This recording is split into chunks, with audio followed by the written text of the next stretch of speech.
السلام علیکم، کیسے ہیں میرے پیارے ریڈرز؟ امید کرتی ہوں آپ ہوں گے بالکل خیریت کے ساتھ۔ تو جی میں آ چکی ہوں اگلی قسط کے ساتھ، اور ہمیشہ کی طرح گزارش ایک ہے، پلیز ضرور ابھی تک چینل کو سبسکرائب نہیں کیا وہ سبسکرائب کر دیں، ویڈیو کو لائک کر دیا کریں، کامنٹ کر دیا کریں، اور جو لوگ اس ویڈیو کو پسند کر رہے ہیں، لائک کر رہے ہیں، ان سب کا بہت شکریہ۔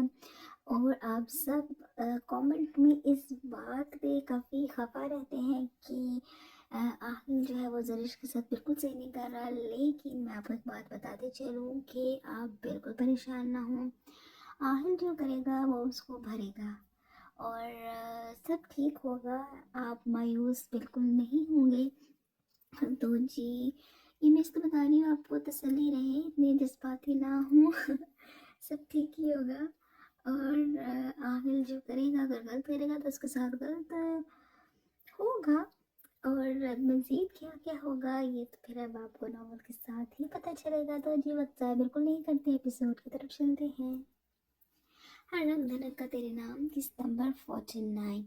روم میں نائٹ بلب جلتا، روم کی ہر چیز کو نیلی روشنی کی لپیٹ میں لے چکا تھا۔ ایسے میں نیل وہ روشنی میں وجود اپنے بیڈ میں دبکا دنیا جہاں کی فکریں بھلائے نیند میں گم ہو چکا تھا۔ نیند تو ویسے ہی اس پر بہت جلدی فدا ہو جاتی تھی، اور 800 بے فکریاں ہی بے فکریاں تھی۔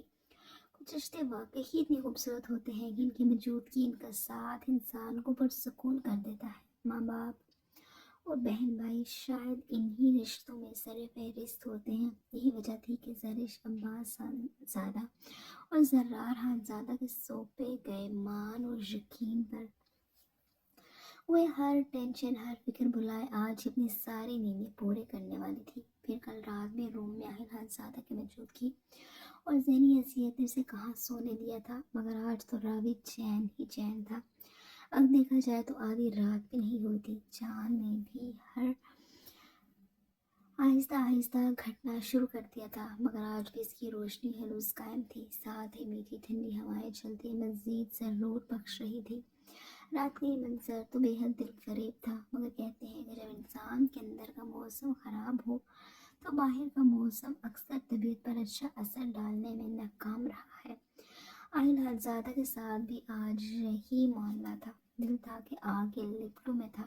ایسے میں یہ ٹھنڈی ہوائیں، یہ چاندنی رات کیا ہی سکون دیتی۔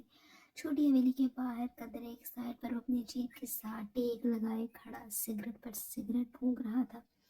اتنا دھواں پھونکنے کے باوجود بھی اندر آگ جو کی توں تھی، جبکہ نظر سامنے دوسری منزل پر بنے زرش کے روم کے بند کھڑکیوں پر مرکوز تھی، جس کے سولنے سے نہ جانے وہ کتنا ذلیل کرنا تھا۔ مگر ایک بات تو طے تھی کہ آہل خانزادہ کے ساتھ اس جلن کو محسوس کہ آہل خانزادہ اگر آگ میں جل رہا تھا تو زرش آہل خانزادہ کو بھی ہر حال میں اس کے ساتھ اس جلن کو محسوس کرنا ہی تھا۔ اب چاہے اس میں زرش کی یا پھر اس کے گھر والوں کی رضامندی شامل ہوتی، یا پھر اس کی بلا سے کوئی بھی شامل نہ ہوتا، آہل خانزادہ زرش کو چھوڑ دے، یہ تو بالکل ہی ناممکنات میں سے تھا، جس کے لیے پوری خانزادہ فیملی بھی اگر زور لگا لیتی تو بھی یہ ہو پانا ناممکن تھا۔ آہل کے جیتے جی تو زرش آہل کے نام سے ہی جانی اور پہچانی جائے گی۔ اس بات کو سب جتنا جلدی سمجھ جاتے اتنا ہی بہتر تھا، مگر خیر کوئی نہ بھی ماننے، آہل کو اس سے فرق پڑتا بھی نہیں تھا، اور جس سے فرق پڑتا تھا اب وقت آ گیا تھا کہ اس پر اس رشتے کی حقیقت واضح طور پر آشکار کرتی جاتی، جو خود اس وقت دنیا جہاں سے بے خبر نیند میں گم تھی، جس کا اعلان ہلکی نیلی کھڑکیوں سے آتی روشنیاں کر رہی تھی۔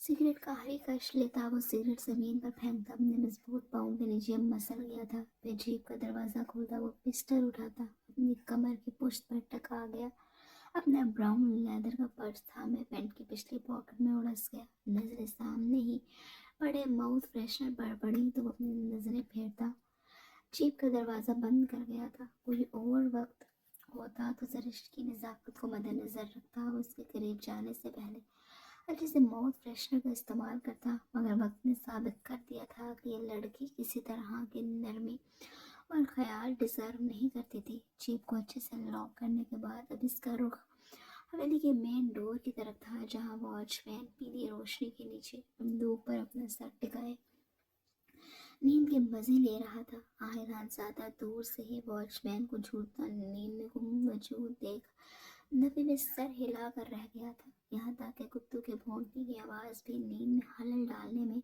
ناکام تھی۔ آہل زیادہ واچ مین کے قریب سے بے حد احتیاط سے گزرتا مین ڈور آج پھر پھلانگنے میں کامیاب ہو گیا تھا۔ پینٹ کی پاکٹ میں موجود پرس صرف اس غرض سے رکھا گیا تھا کہ اگر واچ مین کی آنکھ کھل جاتی تو معاملہ لے دے کر فوراً حل کر لیا جاتا، مگر اس کی ضرورت بہرحال آج تو نہیں پڑی تھی۔ پھر باقی کے مراحل بھی اعلان زیادہ پھرتی سے پار کرتا۔ اب زرش کے روم کی بالکنی کے دروازے پر کھڑا اس کا لاک کھولنے کی کوششوں میں لگ چکا تھا۔ کچھ دیر بعد ٹک کی آواز کے ساتھ دروازہ کھل چکا تھا۔ آرام سے دروازہ کھولتا وہ کمرے میں انٹر ہوا تو بند کمرے کی گرمائش اور زرش کی محسوس خوشبو نے اس کا ویلکم کیا تھا۔ دل کو روشنی میں بھی اہل زیادہ کی آنکھیں زرش کے دلکش متناسب سراپے کو دیکھ خمار آلود ہوئی تھی، جو دنیا جہاں سے بے پرواہ سائڈ پر کروٹ لیے ایک ہاتھ چہرے کے نیچے جبکہ دوسرا ہاتھ اپنے پیٹ پر رکھے میٹھی نیند میں گم تھی۔ فارس زیادہ فریش سا واش روم سے نکلا تو خالی کمرہ اس کا منہ چڑھا رہا تھا۔ بے شکن اور خالی بیڈ فارس کے ماتھے پر شکنوں کا جال بچھا گیا تھا۔ گھڑی پر وقت دیکھا تو 4 سا وقت ہو چکا تھا۔ ایسے میں رات کی پہر فہا اگر روم میں نہیں تھی تو کہاں جا سکتی تھی؟ فارس ڈریسنگ مرر کے سامنے کھڑا بالوں میں چلانے کے ساتھ اپنے دماغ کے گھوڑے بھی چلانے لگا تھا۔ ڈریسنگ مرر میں ہی پیچھے کا منظر واضح تھا، جہاں فہا کا لیپ ٹاپ ہنوز اپنی جگہ پر موجود تھا، یعنی کہ وہ اسٹڈی روم میں تو بالکل بھی نہیں تھی۔ دوسرا خیال اسے ماں کے روم کا آیا تھا، مگر شہریار اس کے ساتھ ہی گھر واپس آیا تھا، لہٰذا وہاں بھی اس وقت فہا کی موجودگی کے کوئی چانسز نہیں تھے۔ خود پر پرفیوم اسپرے کرتا وہ اپنا موبائل فون اٹھاتا فہا کو کال کر گیا تھا۔ دوسری جانب بیل گئی تو ساتھ ہی سائڈ ٹیبل پر فہا کا موبائل فون جگمگانے لگا تھا، جسے دیکھ فارس کال کرتا سچ سانس بھرتا روم میں صوفے پر بیٹھا فہا کی واپسی کا انتظار کرنے لگا تھا، کیونکہ اگر موبائل فون ادھر تھا تو فہا بھی ادھر ہی پائی جائے گی۔ اس لیے پرسکون فرصت سے لیٹا وہ وقت گزاری کے لیے موبائل فون کے ساتھ لگا رہا۔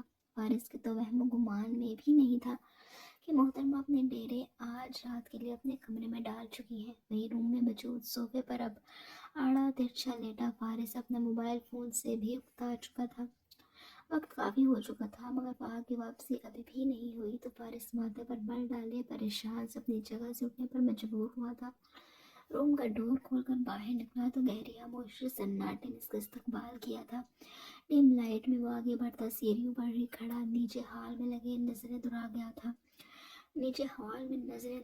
تھا، مگر کچن کی لائٹ بند دیکھ اب فارس صحیح معنوں میں پریشان ہوا تھا۔ وہاں کی حویلی کے لان میں موجودگی کے خیال سے وہ پریشان سا نچلی منزل پر آتا ہال کے گلاس ڈور کو دھکیلتا باہر نکلا۔ پھر ہر جگہ دیکھ لینے کے بعد فارس پریشان سا واپس حویلی کے اندر جانے لگا کہ نظر دوسری منزل پر موجود فہا اور مہا کے مشترکہ کمرے پر اٹھی تھی، جس کی جلتی لائٹ دیکھ فارس زیادہ لب بھینچ کر رہ گیا تھا۔ دونوں ہاتھ کمر پر ٹکائے لال آنکھوں کے ساتھ اس کمرے کی کھڑکی کو گھورتا گہری سانس بھرتا ضبط کی انتہاؤں پر تھا۔ اپنے چہرے پر ہاتھ پھیرتا وہ کو قابو کرتا اندر کی طرف بڑھا۔ اس کا رخ اب دوسری منزل پر بنے فہا کے روم کی جانب تھا۔ فارس جیسے ہی روم کے دروازے پر پہنچا، دروازہ کھولنے کے لیے ہینڈل گھمایا تو لاکڈ روم نے اس کا منہ چڑھایا تھا، یعنی کہ حد ہی ہو گئی تھی۔ ایک دفعہ یہ دروازہ کھلتا تو آج فارس اچھے سے فہا کی عقل ٹھکانے لگانے کا ارادہ کر چکا تھا۔ کچن کے ڈرار سے فارس روم کی ڈپلیکیٹ کیز لے کر آیا، تب جا کر دروازے نے کھلنے کا تکلف کیا تھا۔ اب جب دروازہ کھلا تو فارس کمرے کا دروازہ کھولتا روم میں انٹر ہو گیا تھا۔ سامنے ہی محترمہ دنیا جہاں سے بے خبر نیند کی وادیوں میں گم تھی، ساتھ ہی بیڈ پر کھلی کتاب بھی اوندھے منہ گری پڑی تھی۔ شاید پڑھتے پڑھتے محترمہ کی آنکھ لگ گئی تھی، یہی وجہ تھی کہ روم کی مین لائٹ بھی آن رہ گئی تھی۔ جس کی مہربانی سے فارس آج یہاں پہنچا تھا، ورنہ پاک یہاں موجود کی فارس کے لیے کم از کم آج رات ایک معمہ ہی رہ جانا تھا، جس کے وہم و گمان میں بھی اس روم کا خیال نہیں آیا تھا۔ نبی میں سر ہلاتا فارس آگے بڑھتا، پیچھے موجود دروازے کو اچھے سے لاک کر گیا۔ دروازہ زور سے بند ہوا تو وہاں بھی گڑبڑاتی اٹھ بیٹھی تھی۔ نظر سامنے اٹھی تو فارس کو دونوں ہاتھ سینے پر باندھے دیکھ تسلی سے اسے خود کو گھورتے پایا تھا۔ پہلے تو فاہا کو معاملہ سمجھ ہی نہیں آیا کہ ہوا کیا ہے، مگر فارس اور اپنی تھوڑی دیر پہلے کی ملاقات ذہن کے پردوں پر لہرائی تو وہ فارس سے نظریں چرانے پر مجبور ہوئی تھی۔ آپ یہاں پر کیا کر رہے ہیں؟ چہرہ جھکائے، بالوں کو کان کے پیچھے اڑستی وہ ہاتھوں کو آپس میں مسلتی بڑے کام کا سوال کر گئی تھی۔ دوسری جانب فارس اپنی ستی بیوی کو اسپاٹ انداز میں دیکھ رہا تھا، جس وقت کھلے بکھرے بالوں اور صاف شفاف چہرہ لیے اسے اپنی جانب بری طرح اٹریکٹ کر رہی تھی۔ براؤن کلر کا نائٹ سوٹ اس کی رنگت پر بے حد سوٹ کر رہا تھا، اور اس حرکتوں سے فارس عاجز آ چکا تھا، جو بار بار اس سے بچنے اور فارس کو خود سے دور رکھنے کے لیے ہر وقت بہانے سوچنے میں لگی رہتی تھی۔ یہ پوچھنا تو میرا بنتا ہے کہ میری بیوی رات کے اس پہر اپنے روم کو چھوڑ کر ادھر کیا کر رہی تھی؟ فارس نبے طول قدم لیتا فاہا کی جانب بڑھتا، طنزی انداز میں سوال پر سوال کر گیا تھا، پھر فاہا کے پاس بیٹھ کے قریب جاتا۔ وہ فاہا پر چھکا تھا، جس پر فاہا قدرے پیچھے ہوتی، آنکھیں نیچے تکیے کے ساتھ ٹیک لگائے آدھی لیٹ گئی تھی۔ فارس کے قریب آنے پر باڈی واش اور فارس کی محسوس خوشبو اپنے قریب محسوس کرتی آنکھیں بند کیے ساکت ہوئی تھی۔ فارس فاہا کی طرف جھکتا، اس کے پاس الٹی پڑی کتاب اٹھاتا سیدھا کھڑا ہو گیا تھا، مگر نظریں اب فاہا کے خوبصورت سراپے کا قریب سے طواف کرنے پر بسط تھی، جو آنکھیں موندے شاید فارس سے کسی پیش قدمی کی توقع کر رہی تھی، جس پر فارس اپنی مسکراہٹ ہونٹوں میں دباتا پھر سے گویا ہوا تھا، اور یہ چلیے اپنے روم میں۔ کتاب کو لڑتا پلٹتے دیکھ وہ فاہا سے مخاطب ہوا، جبکہ فاہا جو کافی دیر تک فارس کی طرف سے کسی پیش قدمی کی امیدوار تھی، فارس کی آواز پر آنکھیں کھولتی قدرے سیدھی ہو کر بیٹھی تھی۔ نظریں فارس پر اٹھی، جو اپنی ہنسی چھپاتا اسے شرمندگی سے سخت دو چار کر گیا تھا۔ مجھے کہیں نہیں جانا، اپنی شرمندگی مٹانے کے لیے خواہ مخواہ سخت و ضدی لہجے میں بولتی فارس کو بالکل بھی اچھی نہیں لگی تھی، مگر جب بولا تو فاہا کا چہرہ ہونٹ چھلکانے لگا تھا۔ یقین کریے آپ کو اب مایوس بالکل بھی نہیں کروں گا۔ کتاب کو سائڈ ٹیبل پر رکھتا وہ دونوں ہاتھ پینٹ کی پاکٹس میں ڈالتا، مسکراتے لہجے میں فاہا کی طرف جھکتا۔ اس کے چکے چھڑا گیا تھا، جسے سمجھ نہیں آ رہی تھی کہ کہاں جائے کہاں چھپے، کیا مطلب ہے آپ کا؟ فارس کی خود پر جھکنے پر بمشکل وہ اپنا چہرہ پیچھے کرتے، فارس کے ہونٹ اپنے بھرے بھرے سرخی چھلکاتے گالوں سے مس ہونے سے روک پائی تھی۔ ساری رات واقعہ مطلب سمجھانے کو اٹھیے، ہم اپنے روم میں چل رہے ہیں، نشی انداز میں کہتا وہ فاہا کا بازو تھامتا اسے ساتھ لیے جانے پر بے ضد تھا۔ فارس مجھے نہیں جانا۔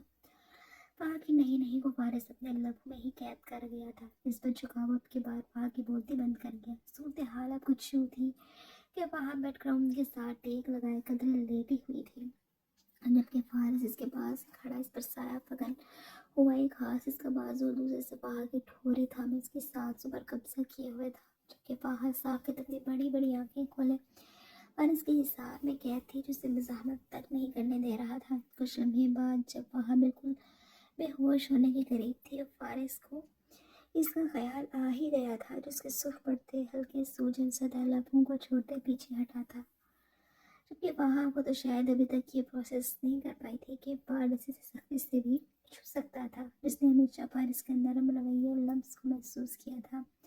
آج ذرا شدت پر لمس محسوس کیا تو بے یقینی تھی۔ جی تو محترمہ اب چلیں یا باقی کی کارروائی بھی یہاں ہی سر انجام دینی پڑے گی؟ فارس فاہا کی کھلی آنکھوں پر پھونک مارتا اسے ہوش دلانے میں کامیاب ہوا تھا، مگر فارس کے سوال نے اسے پھر سے چپ چاپ کر روزہ رکھنے پر مجبور کر دیا تھا۔ جب خاموشی سے بس فارس کو گھورے جا رہی تھی، یہ آدمی کل رات سے نہ تو پیار کی زبان سمجھ رہا تھا نہ ہی غصے کی، الٹا فاہا کو ہی پریشان کر رہا تھا۔ آپ کے ساتھ مسئلہ کیا ہے؟ دور رہے مجھ سے۔ فاہا اپنی بے بسی پر فارس کا گریباں تھامتی چیخی تھی، لال سرخ چہرہ، سوجے سرخی لیے ہونٹ، خوبصورت آنکھوں سے بہتے آنسو، غصے سے لال پڑتی وہ کیوں اس طرح ریئیکٹ کر رہی تھی، فارس کی سمجھ سے باہر تھا۔